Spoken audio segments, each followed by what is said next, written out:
when a rapidly rising power, like Athens or China today, seriously threatens to displace a major ruling power, like Sparta, which had been the dominant power in Greece for a century, or the U.S., which has led the world for a century, normally the outcome is war, frequently a catastrophic war.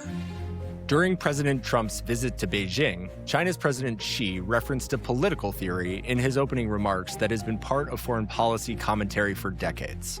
The Thucydides Trap takes its name from the ancient Greek historian who chronicled the Peloponnesian War more than 2,000 years ago. And it states that when a rising power threatens to displace an established dominant power, the end result, more often than not, is war.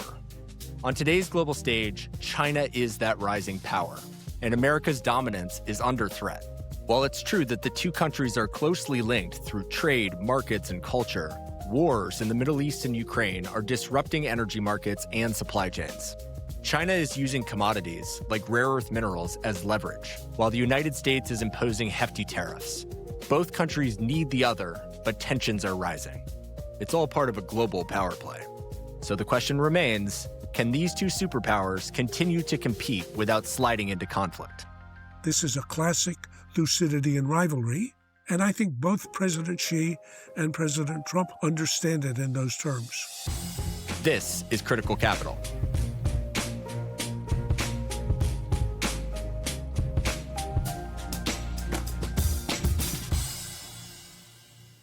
Welcome. I'm Alfred Johnson, the CEO of Crux, the capital platform for the clean economy. The future of energy in the United States hinges on its relationship with China. That's why understanding that relationship, or rivalry, is crucial context to understanding the moves and overtures each nation makes towards the other. So today we're talking with Graham Allison, one of the world's leading scholars of geopolitics and statecraft.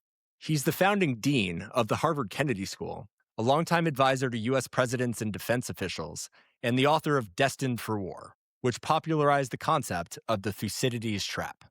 We talked about the two countries' evolving relationship, how energy markets and rare earth supply chains have become geopolitical weapons, and whether Trump and Xi can navigate this period of disruption without repeating the mistakes of history. Graham Allison, welcome to Critical Capital. Thanks for having me.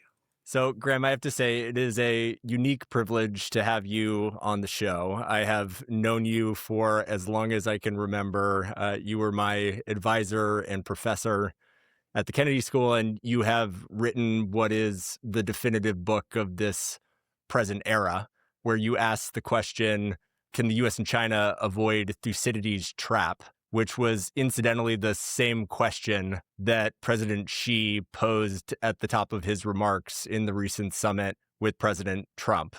So can you just step back and say, what is Thucydides' trap, and how do you think it explains this moment that we're in? Thucydides was the father and founder of history. He wrote the first ever history book. It was called The History of the Peloponnesian War. And it was an account of what happened when Athens rose to rival Sparta 4 centuries before Christ. So this is a long time ago. The book is brilliant. Every page of it is exciting. He has many big ideas, but one in particular that I helped highlight by coining the term Thucydides Trap is his proposition that when a rapidly rising power, like Athens or China today, seriously threatens to displace a major ruling power, like Sparta, which had been the dominant power in Greece for a century, or the U.S., which has led the world for a century, normally the outcome is war, frequently a catastrophic war. So his famous one-liner is that it was the rise of Athens and the fear that this instilled in Sparta that made the war almost inevitable. And Thucydides' insight was, this is about human beings, and it's about animals. If you take, the alpha wolf and a challenger, it's about companies, an established company and a disruptive upstart. But it's also about countries, and Thucydides was particularly interested in countries. So this discombobulation magnifies misperceptions. It multiplies miscalculations. So if we go back to another famous example, the rise of Germany in the period after 1870, and particularly at the beginning of the 20th century, to rival Great Britain. In those circumstances, something as bizarre as the assassination of an archduke in Sarajevo, a little teeny spark can become a fire that can become a conflagration that ultimately burnt down all of Europe. So how could that happen?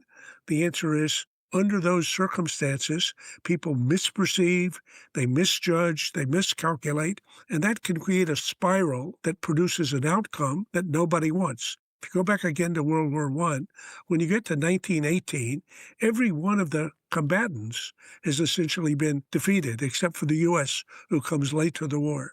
So if you had given the leaders of Germany or Great Britain or Austria or Russia a chance for a do-over, they would not have made the decisions that they made. But they made the decisions not expecting the reactions, and they got themselves into a spiral, and that ended in a war. So I think the big picture for trying to understand what's happening in the relations between the U.S. and China today is to understand this is a classic Thucydidean rivalry. And I think both President Xi and President Trump understand it in those terms. So, Graham, with that as the context, President Trump was in Beijing recently, and he was meeting with President Xi, who seemed to deeply understand and even reference this as the context. In a piece that you wrote shortly before President Trump arrived, you said that there would be 4-to-1 odds that both sides would declare it a great success. If you're the odds maker, do you think that you'd be paying out now? Do they both see it as a great success? Well, I think if you look and see what each said about it, both there and in the aftermath, I would say it was not difficult to predict that they would call it a great success. Now, we could then have a more complicated issue of how successful for whom in doing what. But I think they both wanted a success. The meeting was actually very well prepared in that regard. So the Secretary of the Treasury, Scott Bessent, and his team, and his counterpart, He Lafon, and the Vice Premier and his team had worked together to put everything more or less in order. The U.S. Ambassador, David Perdue, had worked very hard on, again, back-channeling and setting things up.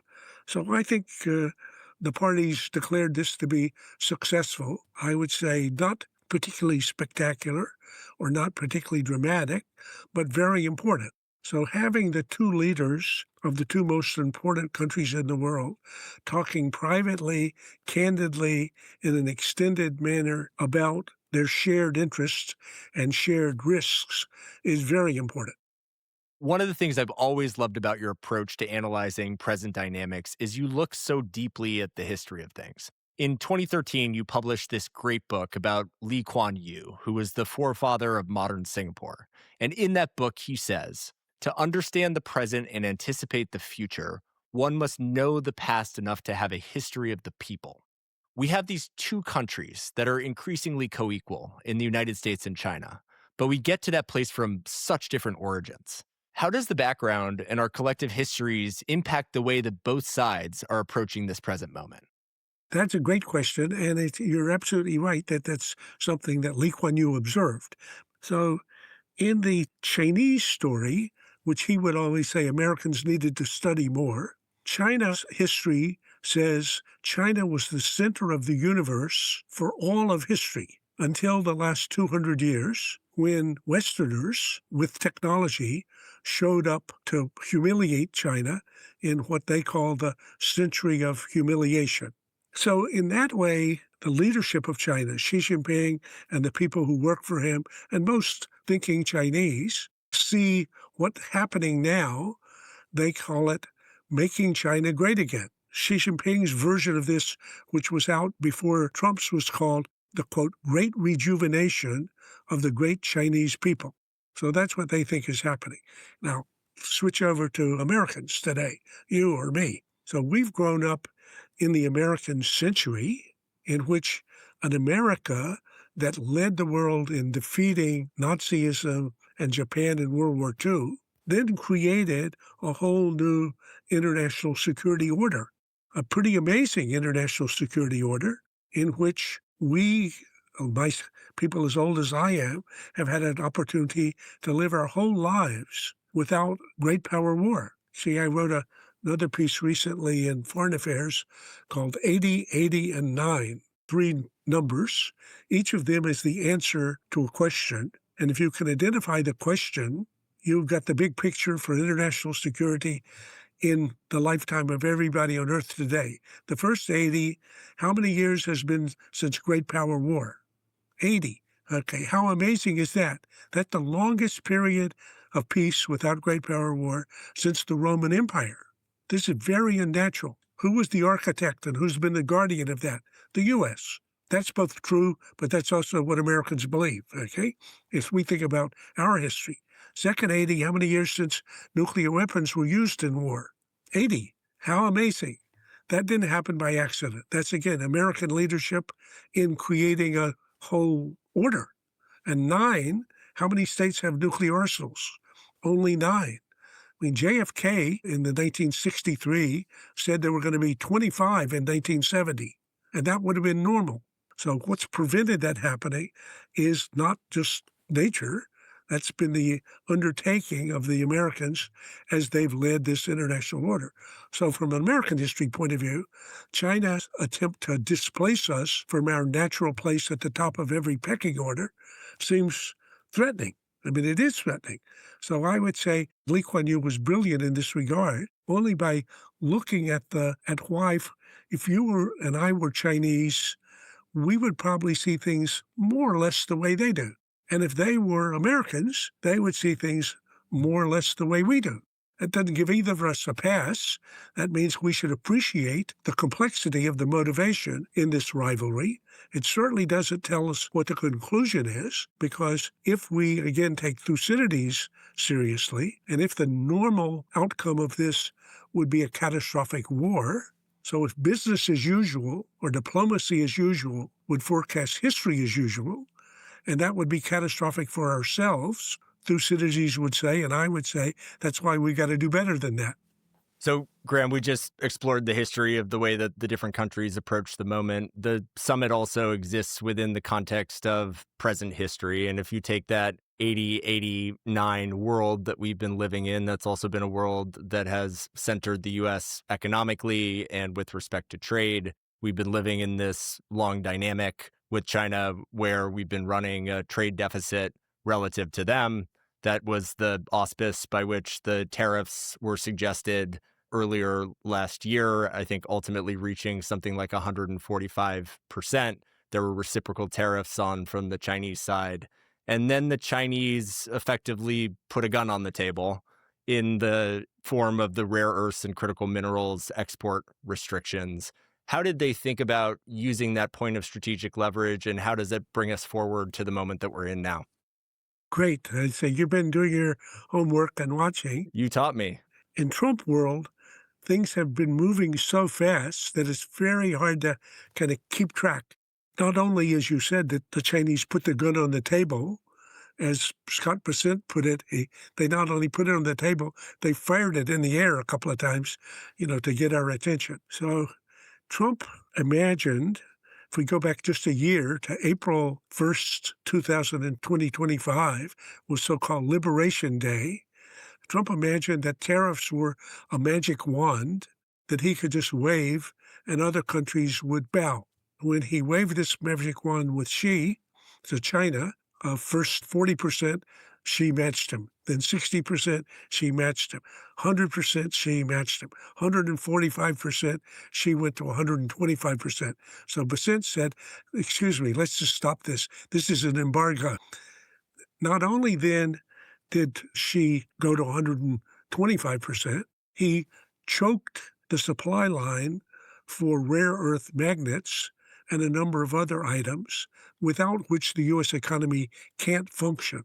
So as he choked this supply line of something that most people had never even heard of or thought about, within a week, the F-35 or the Ford Explorer or many other production lines were looking at closing down just in a week or two. So Trump quickly did a backflip because you can't have the American economy closing down. And not only did he do a backflip in public, he then described it so candidly that I was embarrassed, okay? It's like to say, okay, you caught me with my pants down, and now I have no pants.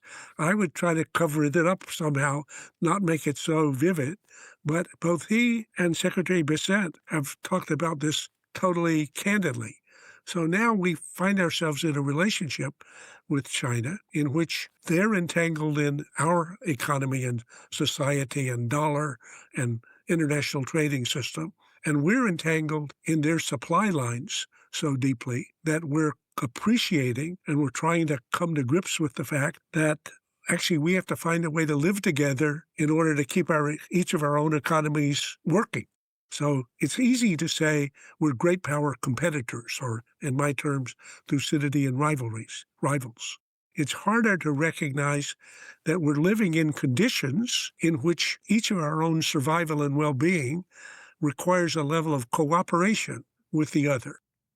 So, Graham, you have this increasing competition, this opportunity for cooperation. I'm struck by the complexity of the relationship that you just can't reduce to any one thing because you have so many things on the table, right? You have beans and beef and Boeing, you have the trade relationship, you have the relationship of our currencies and how it impacts the relative economic positions of both countries. And then there's this little island off the coast of China where the overwhelming majority of the world's advanced semiconductor capabilities reside. How do you see Taiwan fitting into the picture here as we process what may happen as the two sides understand what the new dance that we are in sounds like? Again, a great question. And there's 3 or 4 components of it. So I think you're absolutely right that this is complex. So friend or foe, that's simple. What if you say both? Yo, complicated, complex. Yeah. In the business world, as you know, there's a term that sometimes in business schools they call co-opetition. So it's competition and cooperation. And a great example of this is Apple and Samsung. So Apple and Samsung are fierce competitors selling smartphones. Actually, Samsung has been number 1 globally for the last 5 years. Apple is number 2. Okay? But who is the major supplier of components for Apple's smartphones? Samsung. Answer Samsung. And when I asked Tim Cook about this, I said, this makes no sense. You're fiercely competitive with Samsung, and yet you're dependent on them for the supply of the critical items for your iPhone, which is competing with them. And he said, life is complicated. So life is complicated, or as you say, complex. So can Americans and American strategists become as sophisticated in dealing with and living with complexity, and can the American public tolerate a degree of complexity that great company leaders have managed? That's a good question, and it's unclear. Now this, as you say, manifests itself in 50 or 100 different arenas, the most dangerous of which is Taiwan.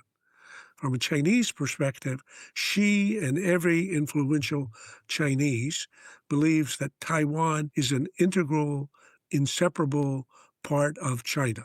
If the choice is between an independent Taiwan and war to prevent an independent Taiwan, Xi believes, and I believe, that China would choose war, even though that war might be ultimately catastrophic for China.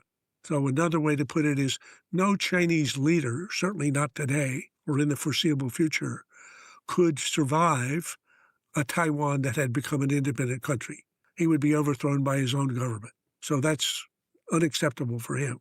On the other hand, from the American perspective, Taiwan has been an issue since the reestablishment of relations between the U.S. and China back more than 50 years ago, when my mentor and friend Henry Kissinger and Zhou Enlai sat down to try to develop what became ultimately a reestablishment of relations. And in that effort, they accepted a framework that's sometimes described as strategic ambiguity, in which China agrees not to use military force against Taiwan as long as it doesn't cross its red lines.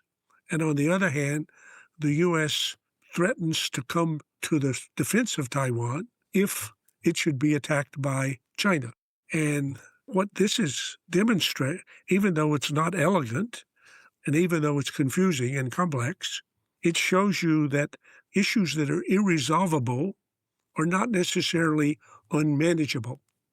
So, Graham, as you looked at the 16 conflicts that were Thucydian in some way or another in your 2017 book, one of the things that was striking to me is that sometimes the tinder was there in the potential great power conflict, rising power challenging and established power. And the spark came from this external force. So you made reference to the assassination of the Archduke Franz Ferdinand in Sarajevo in 1914. You wouldn't have anticipated that that was the thing that cascaded into World War I. We have another big spark that's happening in the world right now in a different strait, in the Strait of Hormuz. How do you see what's happening in Iran in the context of this global great powers competition that we're in today? Big question. Interesting. I don't see a clear path from this to a conflict with China. In this instance, China's interest and the U.S. interest in reopening the Straits of Hormuz in order to restore the supply of energy are similar. The impact of the embargo in basically shutting down about 20% of the supply of oil to the global market has been this huge spike in the price of oil, but that's happening to both the U.S. and China. Actually, the Wall Street Journal's number of the day the other day was 45 billion, which is how much more Americans have paid for energy since Trump attacked Iran. 45 billion. So that's a big number. I think that's a bigger number than China because China's supply of energy from oil is a much smaller portion of its energy, meeting its energy demand. The shared interest of the U.S. and China in reopening the straits is one that I'm sure President Trump and President Xi talked about. They didn't say much about it in public, and I think the Chinese position is complicated, but I don't see how China gets entangled in this deeply enough for it to lead to a U.S.-China conflict. But maybe I'm not being imaginative enough. I think, Graham, even if you're thinking about a standalone conflict, it still has all these cascading implications, the most obvious of which is energy. In your book about Lee Kuan Yew, there's this moment where you're talking about the 1970s, where Zhou Enlai and Kissinger were navigating the first version of the U.S. China relationship in the American century. In that same era, we were seeing the Iranian Revolution and the oil shocks that were related to that in the 1970s. How do you see the lessons of that prior experience as they apply to today? That's a very good question. And again, this is in your space, so I should be asking you, but I'll offer my 2 cents, then you tell me what you think. So the energy is obviously a prerequisite for economic growth and most everything else that we care about. And the global energy markets have somewhat recklessly imagined that globalization allowed for secure supply lines without interruption, even though history repeatedly shows that there have been substantial interruptions. As a result of the previous interruption, we created a strategic petroleum reserve because if you get to the point where Americans are waiting at filling stations, they become very, very angry, as President Carter came to understand when President Carter was defeated. So the U.S. Strategic Petroleum Reserve has been one big one, but the Chinese have also had a big Strategic Petroleum Reserve. And interestingly, in January and February, long before the February 28 attack on Iran, there was only one country that had substantial increases in its Strategic Petroleum Reserve, and that was China, where they had huge increases both in January and February. They have also been diversifying their sources of energy supply, including in particular green. So China has built up its solar world, its wind world, its nuclear world, so that oil and international oil is a very small part, I think 20% or less of China's energy consumption. So they've been able to begin to hedge about this. Most of the world hasn't. So the biggest impact of this, the most immediate pain you're seeing is in countries that failed to be able to do this, or in countries that are net producers. So obviously this is not a problem in Saudi Arabia because they get paid more for what they were doing, plus they have their own energy.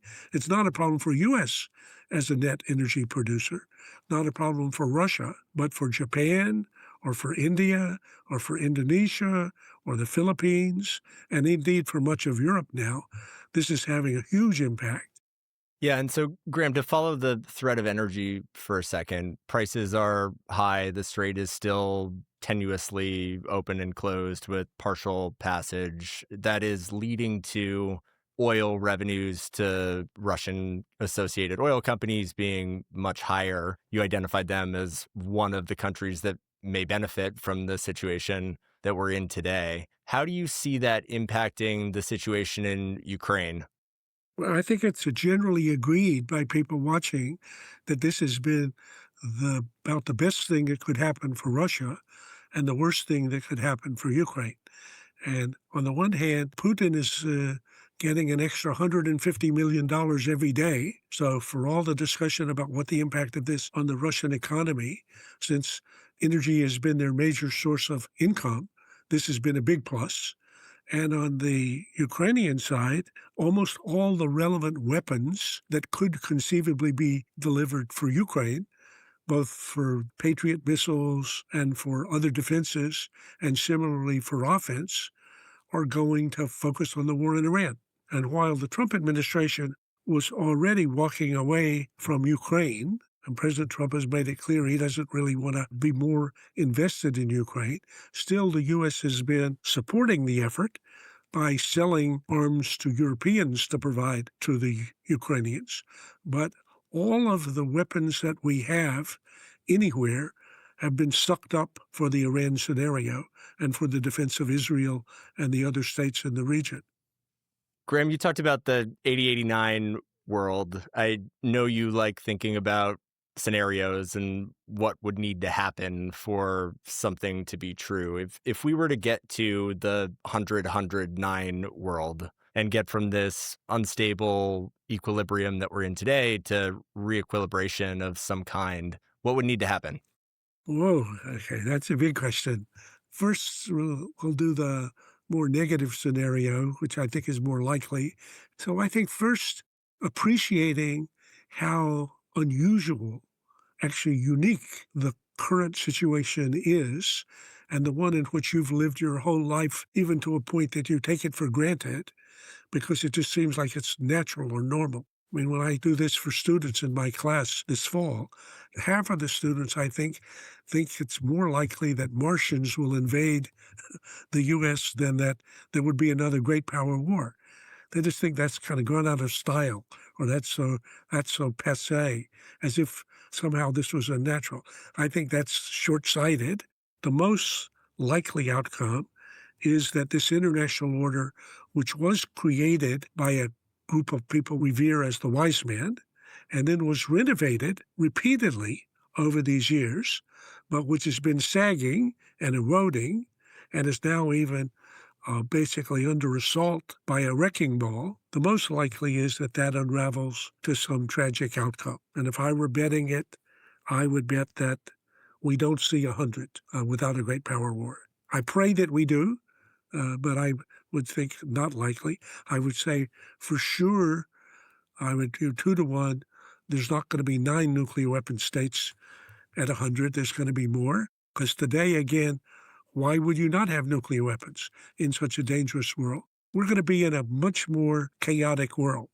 I would say the tectonics of power are shifting with the rise of China and its impact on the U.S. I would say the geopolitical order or the international security order is unraveling. The international economic order is under stress. the technological framework that we're accustomed to, I mean, my God, what's happening with AI, nobody knows. What's happening with quantum and how transformative, nobody knows. So I suspect that the next decade or two or three for young people like you is going to be more chaotic, more dangerous, more confusing, more discombobulated, unfortunately. So that'd be my bet on the most likely scenario. But let me go back now to the more positive scenario.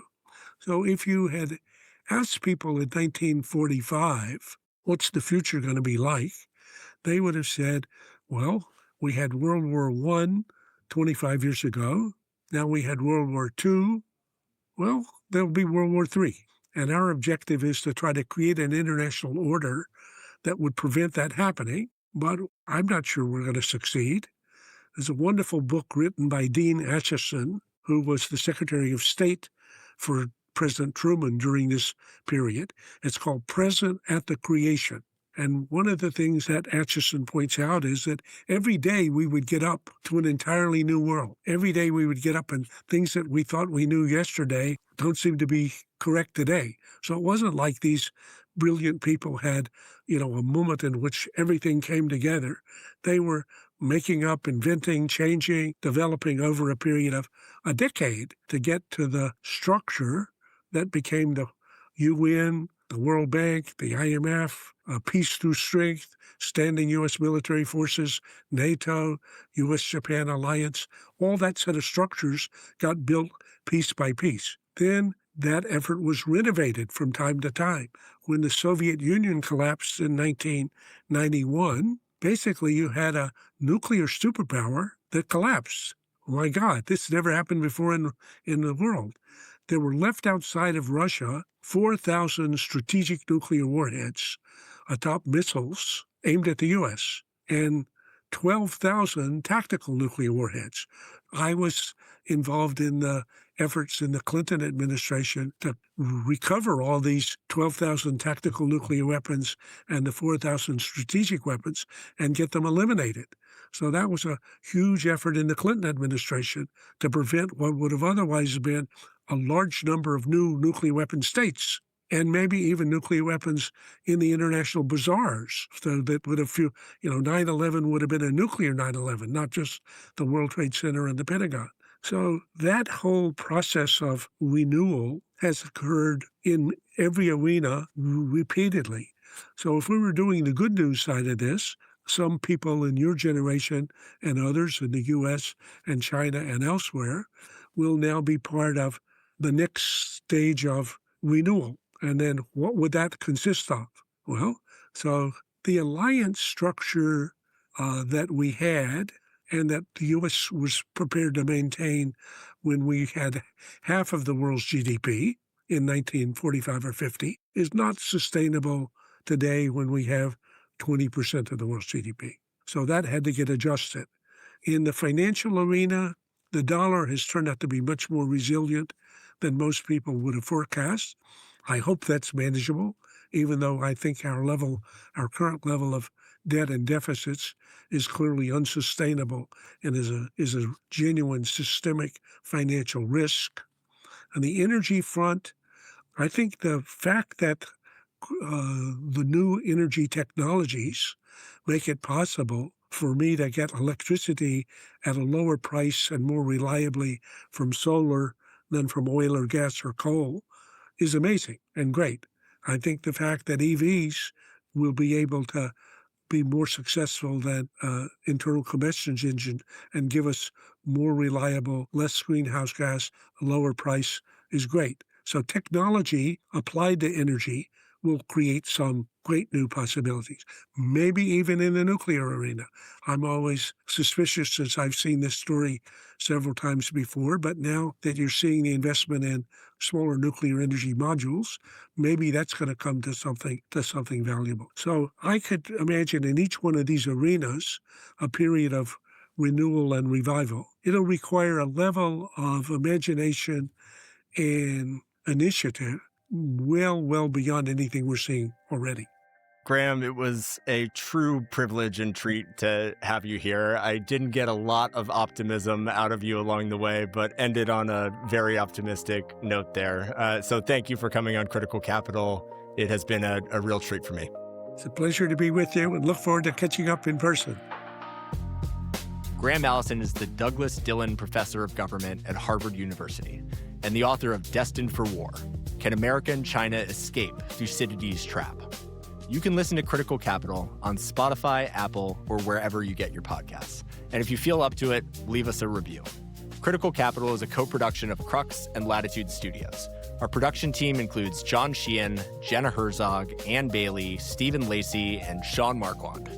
Matthew Filler mixed the show. The production team also includes Emily Hughes and the excellent team at Crux, the capital platform for the clean economy. I'm Alfred Johnson. Thanks for listening.